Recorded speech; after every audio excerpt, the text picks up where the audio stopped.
Hello and welcome to my channel. I hope you enjoy this story. I'm going to try and upload a new story each day. The Mirror's Echo. The air was crisp as Holly Arnold disembarked from the ferry, her feet touching the cobblestone streets of Ryde on the Isle of Wight.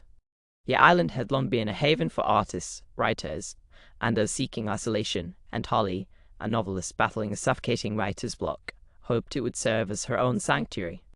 The need to escape from the cluttered noise of London had grown desperate, and when she'd come across an advertisement for a secluded cottage available for rent, nestled deep within the island's woods, it had felt like a sign.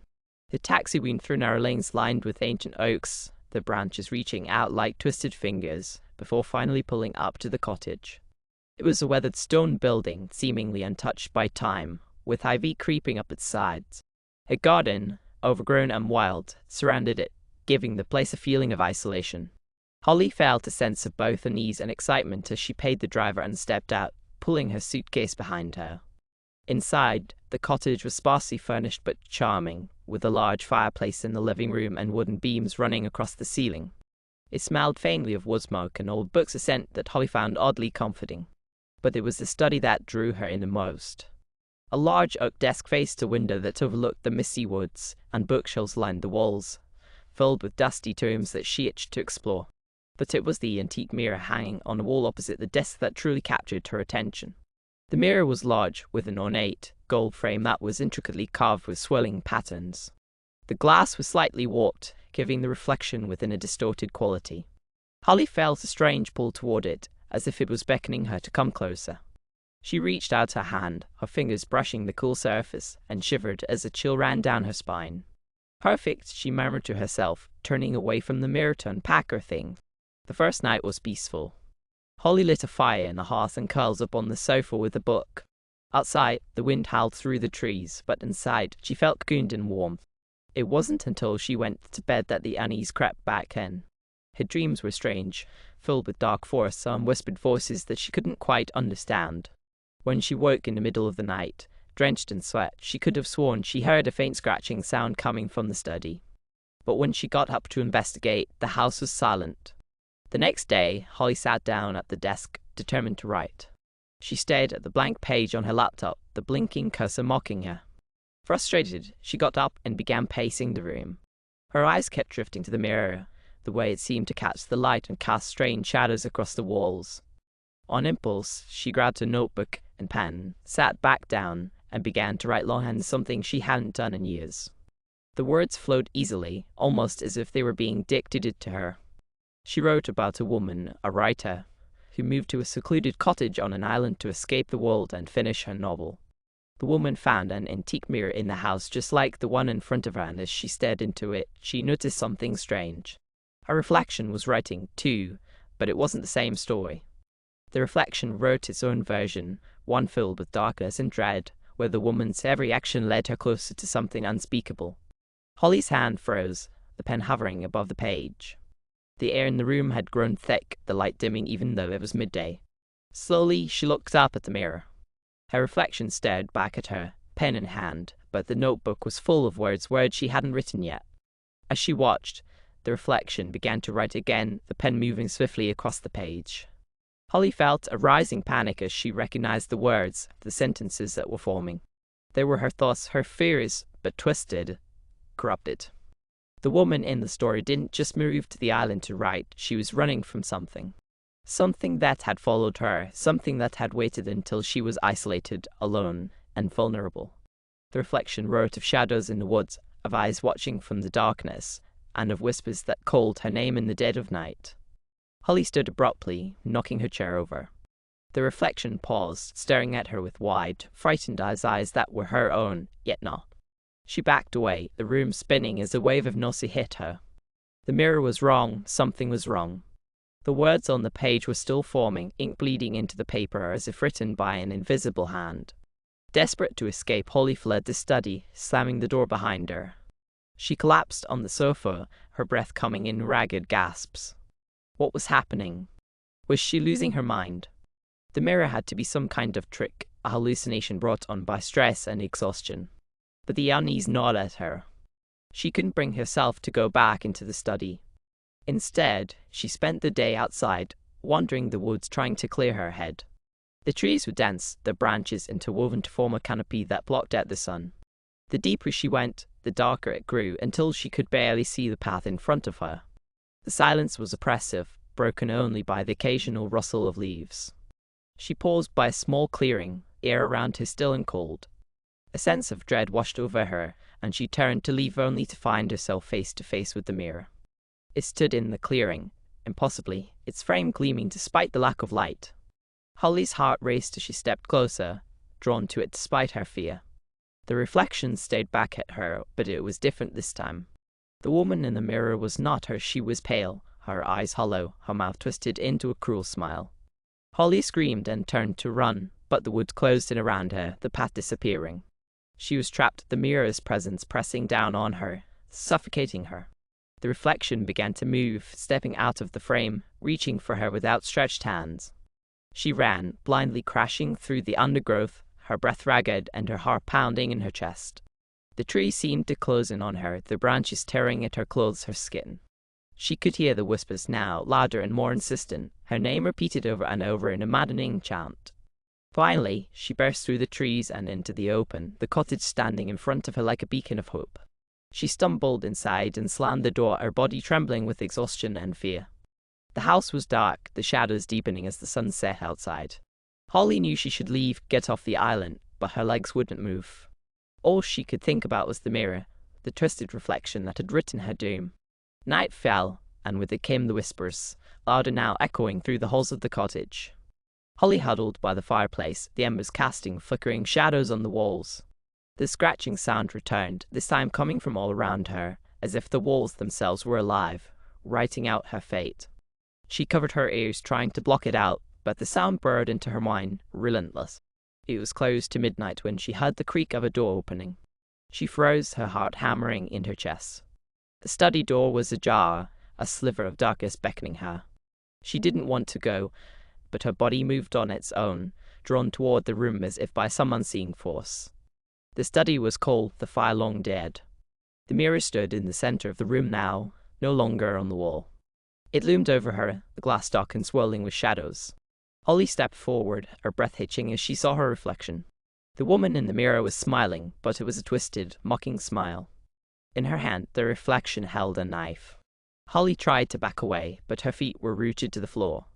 The reflection moved closer, the knife glinting in the dim light. She could see her own terror reflected back at her, but the woman in the mirror was calm, almost gleeful. The reflection raised the knife, and Holly felt a sharp pain in her chest, as if the blade had pierced her own flesh.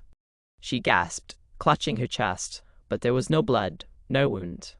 The reflection laughed, a cold, hollow sound that echoed through the room. The words began to appear on the glass, written in a crimson script that seemed to drip from the mirror itself. "You cannot escape. The story is written." Holly screamed, her voice tearing through the silence of the cottage. She turned and fled, running blindly through the house, her vision blurring with tears. She didn't stop until she was outside, the cold night air biting at her skin. She had to get off the island, had to get away from the mirror, from the reflection that wanted to take her place. But the island wouldn't let her go. The trees seemed to shift and move, the path to the ferry disappearing as quickly as it had come. The whispers followed her, growing louder, more insistent. She stumbled, falling to her knees, her hands sinking into the damp earth.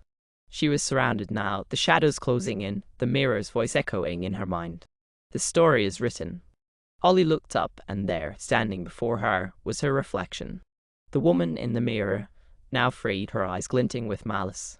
Holly tried to scream, but no sound came out. The reflection smiled, raising the knife one last time. In the darkness of the woods, Holly's body lay still, the life drained from her eyes. The reflection stood over her, the knife gleaming in the moonlight. Slowly, the woman turned and walked back to the cottage, her footsteps silent on the forest floor. She entered the house, closing the door behind her. Inside, the study was quiet, the mirror hanging on the wall, its surface smooth and unbroken. The reflection sat down at the desk, picking up the pen and beginning to write. The story continued, each word sealing Holly's fate, until finally the pen stopped. In the silence of the cottage, the reflection smiled, satisfied. The story was finished. The reflection sat back in the chair, letting the pen drop onto the desk with a soft clatter. The silence of the cottage was now absolute, broken only by the crackling of the dying fire in the hearth. The reflection's smile faded as it gazed into the empty mirror, its surface now blank and devoid of the twisting shadows that had once danced within. But something lingered in the air, a sense of unfinished business, of a story not yet fully told. The reflection knew its role, knew that it was bound to the mirror's will, and that its task was not complete.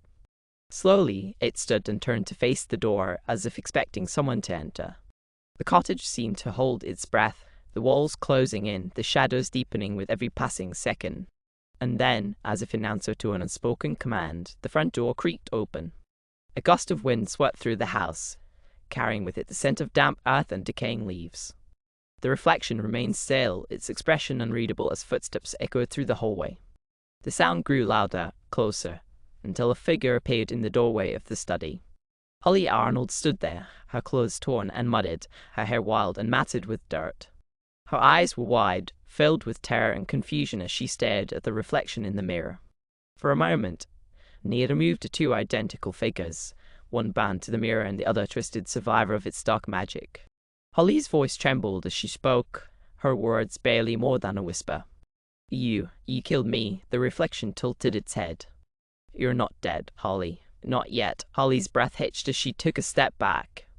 There was no wound, no blood, just a deep, aching pain that seemed to pulse from within. She looked down at her hands, expecting to see them coated in red, but they were clean, too clean. What did you do to me?" she stammered. The reflection smile returned, but it was no longer cruel or mocking. Instead, it was a smile of pity, of understanding. "The mirror doesn't kill, Holly. It rewrites." Rewrites? She felt as though the world around her was slipping away, the edges of reality blurring and distorting. She clutched at the doorframe for support, her legs threatening to give out beneath her. The reflection took a step forward, closing the distance between them. "The mirror gives you a new story, a new life. It writes your fate, just as you've written the face of your characters, but it's not always kind. It's not always what you want." Holly shook her head. "I didn't ask for this. I just wanted to write, to escape. And you did. But now you must live the story that has been written for you." As Holly watched in horror, the reflection's form began to shimmer. The mirror on the wall pulsed with a dark, malevolent energy, drawing the reflection back into its depths. Holly's own reflection wavered, and for a brief moment she saw herself not as she was, but as she had been before she came to the island whole and tainted, full of hope and dreams. But the image flickered and was gone, replaced by the twisted, hollow-eyed figure that had haunted her from the moment she first laid eyes on the mirror. The reflection was fading, its presence being absorbed back into the glass, and Holly knew that she had only moments left before it was too late. With a surge of desperation, Holly lunged for the mirror, her fingers brushing against the cold glass. "No, I won't let you take my life, but I won't let you write me." The reflection's face contorted in sorrow as it faded completely, leaving Holly alone in the study. The room seemed to close in around her, the walls pressing down as the weight of her fate settled upon her. But then a strange thing happened. The mirror began to glow, a soft, golden light emanating from its depths. Holly felt a warmth spread through her body, driving away the cold and fear that had gripped her heart. The light grew brighter, filling the room, until Holly was forced to close her eyes against its brilliance. When she opened them again, the mirror was gone. The study was as it had been before, quaint, quiet, and undisturbed. Fire in the hearth had rekindled, burning brightly as if it had never gone out. Holly stood in the center of the room, her breath coming in slow, steady gasps. She looked down at her hands, expecting to see them stained with blood, but they were clean. The mirror's voice echoed in her mind, soft and distant. "Asterisk, the story is written, but you hold the pen." Asterisk. Holly collapsed into the chair at the desk, her mind reeling. She didn't know what had just happened, whether it had been real or some terrifying hallucination. But one thing was certain: she was alive, and she was free. She reached for the pen that lay on the desk, her fingers trembling as she picked it up. The notebook lay open before her, the pages blank and waiting. Slowly, she began to write, the words flowing from her as if they had been waiting all along. But this time, the story was different. This time, she wrote her own ending. Thank you for listening. I hope you enjoyed this story. Please don't forget to like, and even better, like and subscribe. Thank you very much, and I hope you have had or have a great day.